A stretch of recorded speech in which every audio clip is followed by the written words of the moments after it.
नमस्कार, मैं जन्मेजय ठाकुर। भगवान ने एक बार शिकायती लहजे में कहा, जब भी तुम आते हो हमेशा मांगने के लिए ही आते हो, कभी मिलने के लिए भी आ जाया करो। ये छोटी सी कहानी एक सेठ जी की है। सेठ जी बहुत पैसे वाले थे, बहुत उनका बड़ा व्यापार था। दिन दुगनी रात चौगनी उनकी तरक्की हो रही थी। फिर किसी ने उनको सलाह दिया कि थोड़े पैसे आप दान धर्म में भी खर्च कीजिए। लोगों की सलाह मानकर सेठ जी ने एक बड़ा सा मंदिर का निर्माण कराया। उस मंदिर की देख रेख करने के लिए वहाँ पे एक पुजारी भी रख दिया। लेकिन खुद सेठ जी कभी मंदिर में भगवान की पूजा करने के लिए नहीं गए। उनको लगा कि मैंने पैसे दे दिए, मंदिर बन गया, पुजारी रख दिया, मेरा काम खत्म। कुछ समय बाद सेठ जी को उनके बिजनेस में बहुत बड़ा नुकसान हो गया। उनको कुछ ही दिनों के अंदर 100 करोड़ रुपए की ज़रूरत थी, जिसको उन्हें किसी को और को चुकाने थे। सेठ जी ने अपने दोस्त मित्र व्यापारी जो भी उनके नज़दीकी थे सबको कॉल करना शुरू किया ताकि 100 करोड़ रुपए की व्यवस्था हो जाए और जिसका मैंने पैसा लिया है उसका लौटा दूं। लाख कोशिश के बाद भी उन पैसों का इंतज़ाम नहीं हो पाया। फिर सेठ जी को ध्यान आया कि मैंने एक मंदिर का निर्माण कराया था, भगवान जी के लिए मैंने इतना कुछ खर्च किया है, क्यों न जा कर के भगवान जी से ही कुछ मांगूं, हो सकता है वो हमारी मदद कर दें।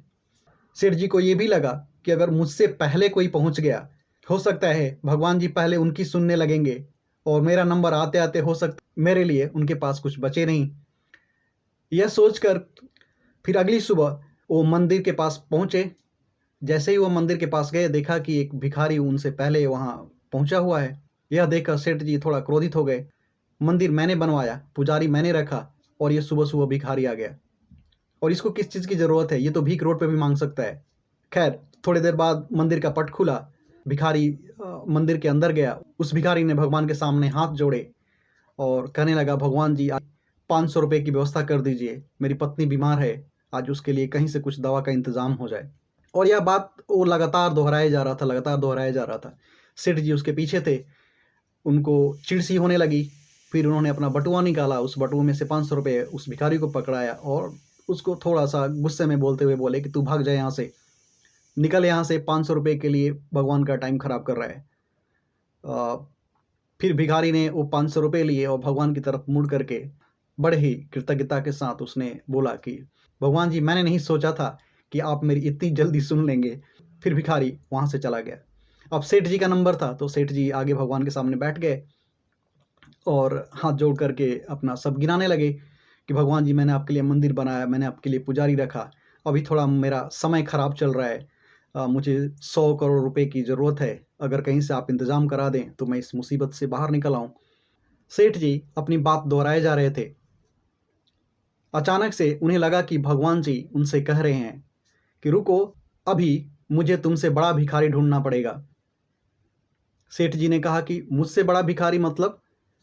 भगवान ने कहा, अभी तुमसे पहले एक भिखारी था जिसको तुमने 500 रुपये दे करके यहाँ से तुमने उसे भेज दिया। अभी मुझे दूसरा भिखारी ढूंढना पड़ेगा जो तुम्हारे 100 करोड़ की व्यवस्था कर पाए। तुम पहली बार मेरे द्वार पर आए और आए भी तो मांगने के लिए। अगर इस बीच तुम मुझसे मिलने आया जाया करते तो शायद तुम्हें मांगने की जरूरत ही नहीं पड़ती। सेठ जी को बात समझ में आ गई। भगवान ने कहा, मैं भक्तों की प्रेम और भक्ति का भूखा हूँ, न कि मंदिर और पुजारी का। अक्सर हमारी ज़िंदगी में भी होता है, अगर कोई बार बार आपसे मांगने के लिए आए तो आप धीरे धीरे उससे किनारा करने लगते हैं। उसी तरह से अगर आप भगवान के पास जाइए तो मांगने के लिए नहीं, बल्कि श्रद्धा के लिए। भगवान के पास जाइए लेकिन मांगने के लिए नहीं, बस भगवान से मिलने के लिए जाइए, ताकि उनकी कृपा दृष्टि आपके ऊपर बनी रहे। उम्मीद करता हूँ आपको ये कहानी अच्छी लगी होगी। अगर कहानी अच्छी लगी हो तो वीडियो को शेयर कर दें। नमस्कार, जय श्री राम।